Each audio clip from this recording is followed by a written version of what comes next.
Hello, I'm LaVonda with Homeschoolific, and I am going to be sharing my third graders homeschool curriculum for the 2021-2022 school year. So let's go ahead and jump into it. Let me just put a few things out there. One of the things you will not see in this video one of them is our teaching textbooks math curriculum, because that is web-based. So my third grader is doing math 4 for teaching textbooks. Last year he did math 3. He got the hang of it. He did really well. And then he's been working pretty independently on math 4 since we are about a week into our school year. So another thing is his music, which is choir. Both my second and my third grader and my ninth grader all do choir for music. They teach them how to read music, vocal tonation, like they go through all the things very in depth, as well as preparing them for concerts. They do a great job. They meet once a week, and the kids practice all the other days they're not there. So those are the other things. I think those are the only things that are not gonna be visual for you guys. But let's go ahead and jump into the video. Okay, so if you've seen my second grader's video on his curriculum, they're both pretty much doing the same thing. Some things a different grade level, but it's mostly the same. So he'll be doing typing instructor for Kids Platinum. We've had this for a very long time, and it works great for teaching your kids how to type.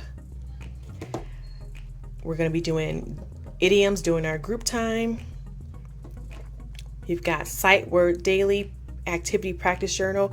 He's actually pretty good with his reading, but sometimes I notice he hesitates, so I like to go back.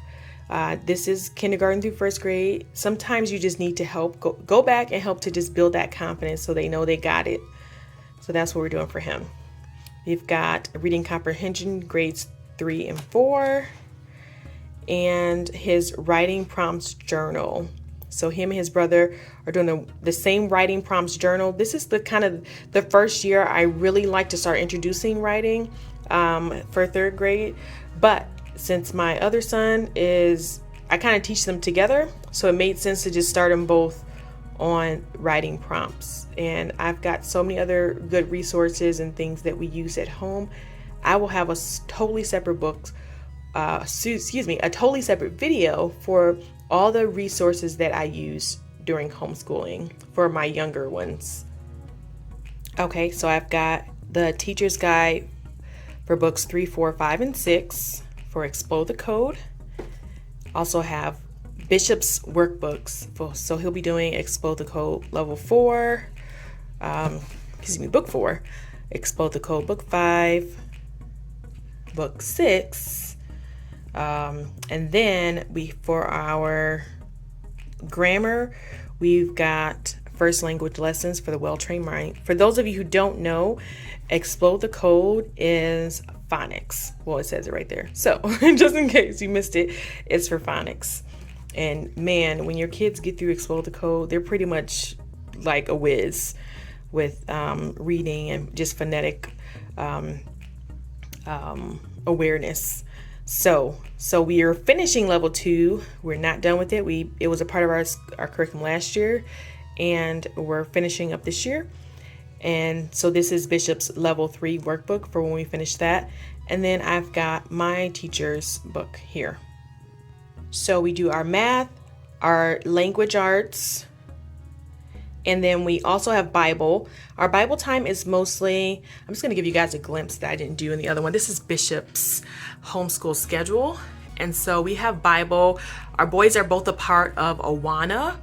And so we go through their Awana curriculum for Bible. And we have workbooks that our church gives us every month to kind of help the kids go through the things that they're learning there. And so we use that. I normally would buy our own Bible curriculum and do prayer and all that. We still pray, obviously it's a part of our schedule.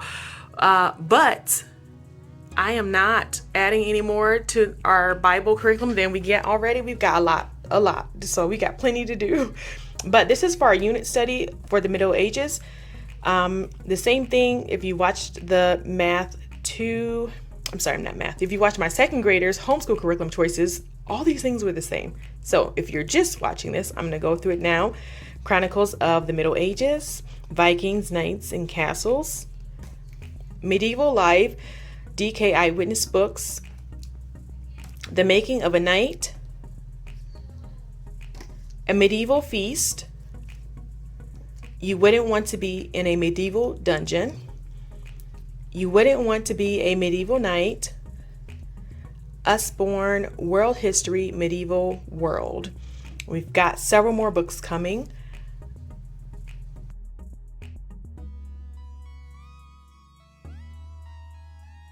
So now that you all have seen our things, I'm going to give the same disclaimer that I gave in my second graders curriculum video.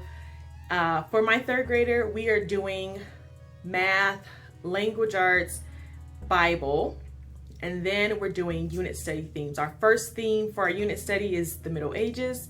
We've got several field trips planned, a big one to the Renaissance Festival here in Texas. We also have some other places that we're gonna go, as well as more books coming. So we haven't exactly started our unit study. I like to bring in the unit study after we kind of gotten settled in that first 2 weeks. It usually takes me to get the kids to the pace of focus that I need them to accomplish certain things in for my younger ones. And then I bring in once we've kind of got our time managed pretty well, I bring in our unit studies. So we're starting with the Middle Ages. It's a 12-week unit study. I have a few more books that are coming in. We got a cookbook coming, some more readers, and just plan on have a really good time. I've got a bunch of other resources for that, some crafts that we have planned. I plan on doing a completely separate video on our medieval ages study once we wrap it up. And also after that one, I'll probably do a video on how I create a unit study. So it's always really fun to do unit studies because I've got a kinesthetic learner, which is our second grader. He needs to move, do. And there's nothing like teaching to a child's learning style that helps them grasp it the best. So I try and hit, I usually teach to the senses. So like all the senses for my tactile learner, and really all of them, I've always kind of done that, but teaching to the senses is always a fun time and our kids usually really grasp it. So I'm gonna wrap this video up. Thank you all so much for watching. Thank you for those of you who are subscribed. If you're not subscribed, consider subscribing to our channel. Our goal is a video every week, and I feel like we've been doing pretty good lately. So we're gonna continue to be consistent.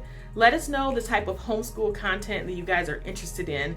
I usually try and focus on the homeschool perspective from the home educator's perspective, and not as much of my kids. So obviously I just don't have these things for fun, and I've got other bookshelves and things and crafts. I tried, in order to protect our children's privacy, I don't really show them that often.